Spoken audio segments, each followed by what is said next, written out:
HOMTV's Meet Your Elected Officials series. I'm Katie Schroeder. The Meridian Township Treasurer race was uncontested in both the 2020 primary and general election. Joining me today is Treasurer Phil Deschaine. Phil has served in the Meridian Township Treasurer since appointed and sworn in on December 7, 2018. To fulfill the remaining term of Julie Brixie, who was elected into the State House. Phil is now preparing for another 4 years as Township Treasurer. Phil, first of all, congratulations. Thank you, Katie. Yeah, and thank you for being here today. Oh, yeah. Yeah, so why don't you tell us a little bit about yourself, Phil? Sure. I was actually born here in Michigan, born in Waterford Township in Oakland County. Went to school in Ann Arbor. Okay, I didn't go. Did graduate work here, but did my undergraduate in Ann Arbor. And about 30 years ago, I moved to the Lansing area, and I've been here ever since. I really love this community. I've spent most of my career working in software, computer technology. I helped 3 different companies go from startup to mature IT providers. And becoming treasurer is a new career for me, but I feel well prepared for it. I've got 3 children, Marianne, Philip, and Elizabeth. All 3 graduated from Hazlitt High School. 2 graduated from Michigan State as well. And as of October 1st, I'm also now a grandfather of a baby, Caleb, born to my daughter Elizabeth and her husband Josh. Oh. I am married to Gail Deschaine, and Gail's a lifelong educator in Leslie Public Schools. She just recently retired as well, but she spent close to 40 years in education. Yeah, well, congratulations to you and your wife on Thank becoming you. new grandparents. Thank you. Yeah. So what do you enjoy about the community? Or I should say, why do we pick the Marketplace on the Green today to be interviewed at? Well, good question. We could be inside where it would be a little bit warmer, but we'd have to wear a mask. So there are some benefits of being out here. It's really a beautiful new community asset. It's a great place for picking up groceries here on fresh foods on Saturdays and Wednesdays. It's a real gathering space, and it represents the values of this community. First of all, it wouldn't be here if the residents hadn't approved the 2015 park millage. On top of that, several other community groups got involved, the Rotary, the Qantas, who made significant contributions, and the Township Board made an investment as well. But this is the kind of asset this community, that reflects this community and this community desires. So it's a perfect place to meet since we just christened it less than a month ago. Yeah. So what about the community is special to you? Well, it's a unique community in that it represents all the things that I really look for: a sense of community, a connectedness, strong neighborhoods, good schools.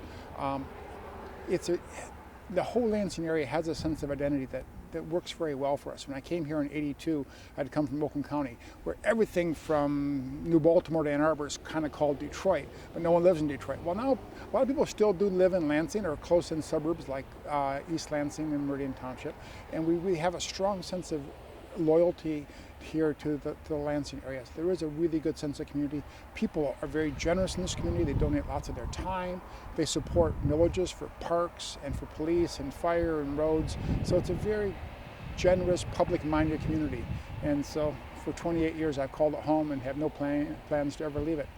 Yeah, awesome. So, what accomplishments are you most proud of? I know you talked about the Marketplace on the Green a little bit, but in the past 4 years or since you've been appointed, what has been the most important thing that you're proud of? There's really 4 of them I'd like to highlight. The first is that right off the bat, within 3 months of the board starting in 2016, we took on the pension liability deficit. We were looking at $54 million in debt, and that debt was only going to get worse, like credit card debt or a mortgage that you're not paying the principal on. If you don't start paying it down, the interest starts to eat you alive. Well, the board addressed it early on, and we put a question before the voters in the summer of 2017: will you approve this millage to pay down and pay off our police and fire pension and add some new police and fire personnel? The voters said yes. So now by 2027, we will have our pensions paid off. So that problem will be behind us. We'll be very unique, and a lot of communities have these police and fire pension liabilities. We'll have ours addressed by then. That's the first thing. The second thing is our roads. We have 155 miles of local roads. When they were built by the developers, and you bought a lot in a new development, you paid for part of that road. Well, 30 years in, 40 years in, there's really no funding available to maintain those roads. We do have the county that is responsible for our major thoroughfares: Okemos Road, Dobie Road, Lake Lansing Road. but the neighborhood roads are our own responsibility. With no funding in place, we put a road millage before the voters in 2019, and the voters approved that. So in the next 10 years, we're going to repave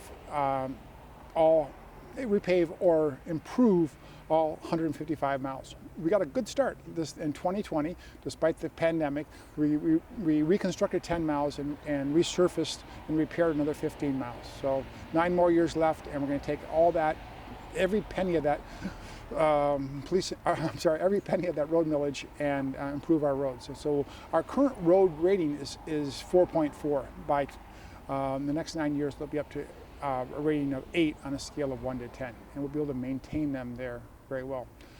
The third thing I think I'm most proud of is the board has really changed the tone of the board. When I ran in 2016, I with others promised a more professional board, more courteous board, a board that reflected the values of the community better.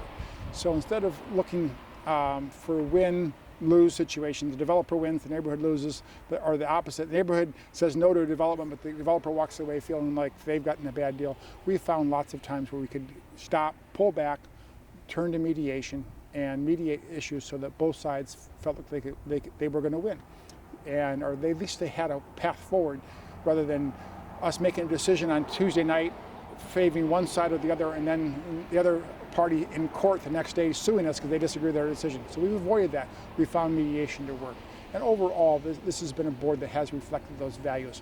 We find a way to work things out. We find a way to mediate issues rather than litigate them in court.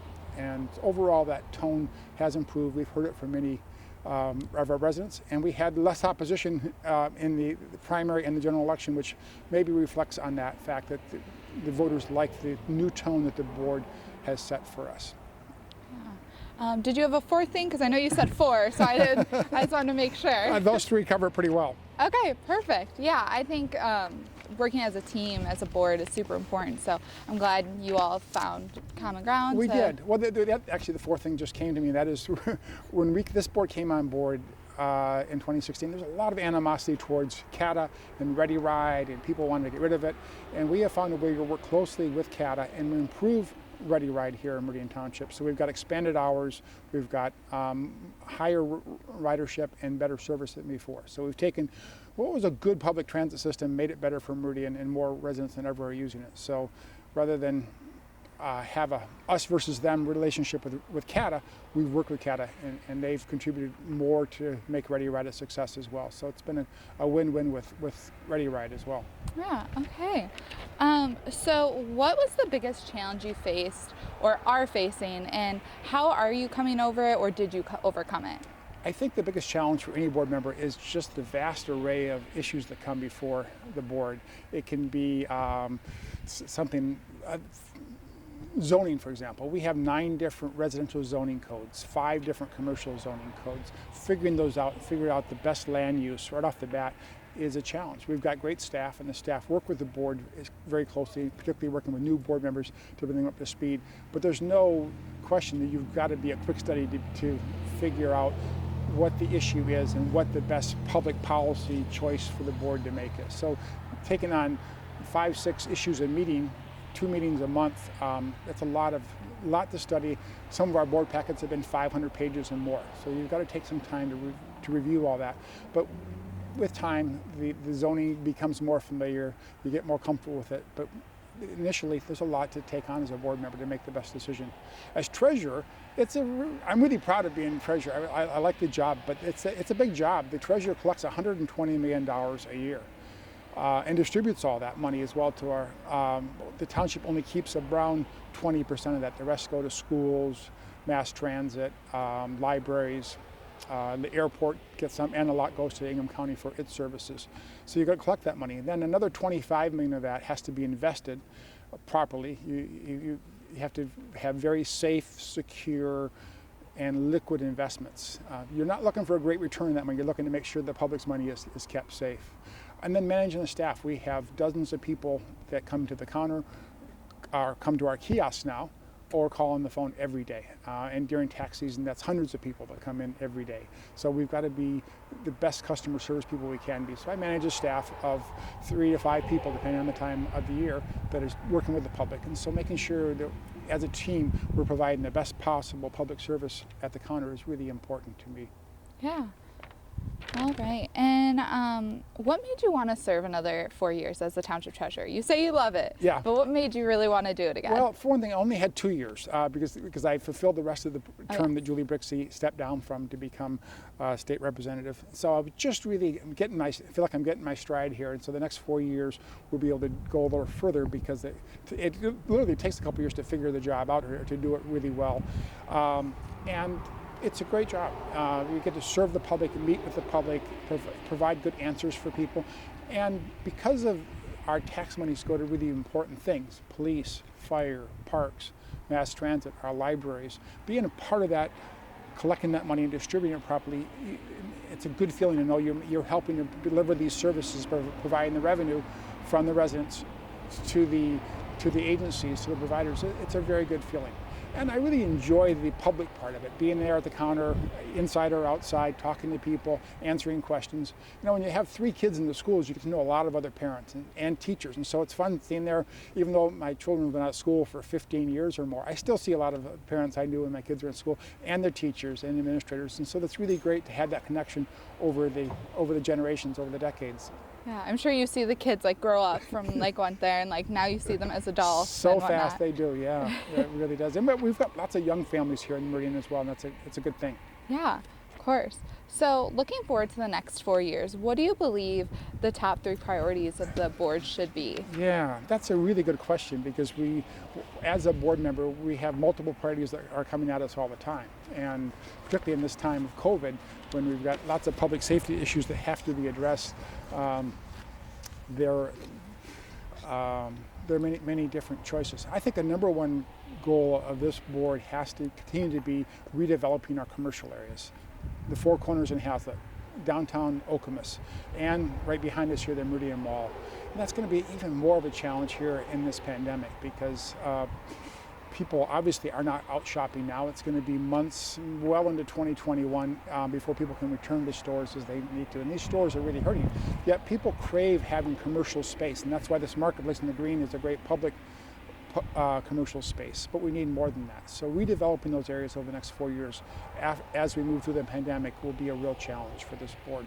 The other priorities are to continue the promises we made, to make sure we could stay on path to pay down that $54 million that we started with, so it's down to 0 by 2027. And our second promise, which was to fix all 155 miles of the roads. We got 25 done last year. That means we have 125 more to do the next 9 years, and we've got to make sure we stay on track to get those roads done. And the last priority would be to make sure we preserve the natural areas of this township. We have an urban services boundary. Essentially, we protect the whole eastern third of the township. It's rural, larger lots, big green spaces, and we got to make sure we don't develop those areas. The development we allow is infill development, where we use existing spaces, and we keep the rural nature of that third of the township intact. So we don't want to become all developed top to bottom, east to west. No, we want to keep the rural sense of our township where it is now. We want to preserve that. Yeah. So you talked about how important it is like to keep the promise and whatnot, and obviously the COVID-19 pandemic. Yeah. 6 feet apart now, yeah. Everything. So with the COVID-19 pandemic still being an issue, what plans has the board had to help the community stay safe and still engage with each other? Yeah, well, we have empowered our township manager, Frank Walsh, to do whatever is necessary. And that will likely mean we go back to, as we feel in this third wave, experiencing the third wave now, having more employees work from home.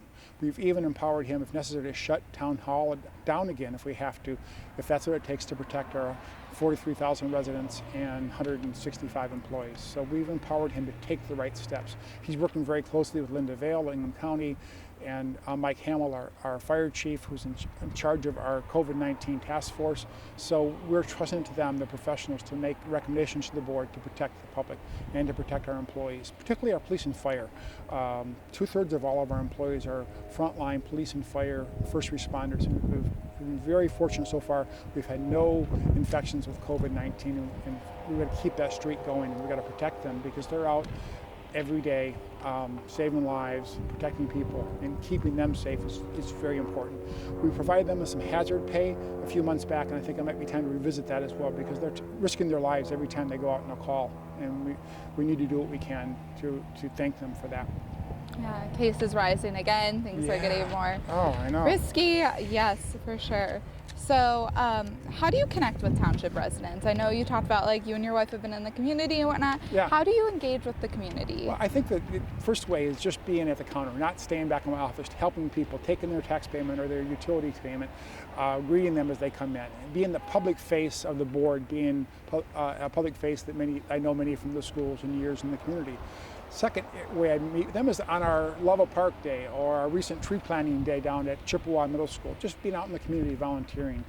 Part of the Qantas Club, we have a Flags of Meridian, and I see a lot of residents when I'm out putting up flags for that 6 times a year. So if you're just out in the community, we're a small town enough that you see people you know, you see your neighbors, and so it's not that difficult to connect with people here. But being very public and being out there, I make an effort to it because people want to know who their elected officials are. They want to, and they have questions for you. What are you doing with this money? What are you going to do about the potholes on my street? What are you going to do with that new development that's being proposed? I have concerns about this. Let's talk about it. What is your position on recreational marijuana? People have questions for us, and we need to be available to them and talk to them whenever we can. And my phone rings a lot. I get a lot of calls, people with questions, and I'm there. 401, I'll give you the number right now, 853-41-44. People can call me anytime, and I'll talk to them and hear their concerns, give them the best answer I can. Yeah. Okay. Why are you passionate about your position in Meridian Township? Being passionate about Meridian Township is not that difficult because we are a prime community. We brand ourselves as a prime community, and it's true. We have prime schools, some of the very best schools in the whole state. We have prime neighborhoods. Our neighborhoods are just exceptional, and we've got strong neighborhood councils and groups with that as well. I'm also passionate because our residents are so uniquely generous and community-minded and focused on their family, but also focused on the public good. And that's why these millages that we put before them for Ready Ride, for example, or for CATA, or for the libraries, they pass here in Meridian because the community here supports their own community, their own neighborhood, their own family, but they also know that we're part of a larger community, and they support that the whole community, the whole greater Lansing area will succeed as we succeed. So it's a really community-minded, a public-minded community, and it's really easy to be passionate about that. I'm really grateful to be part of the township government for this exceptional community that we're all part of. Yeah. I want to kind of touch back on the Qantas Club. Sure. How did you get involved in that? Why did you want to get involved with that? If you want to explain that a little bit. Sure, that's a good question. Yeah. My daughter Elizabeth got an award from the Qantas Club in 2009, Student of the Month. And so I went there with her mother, and we got the award. And I saw some guys in the club and some women that I knew.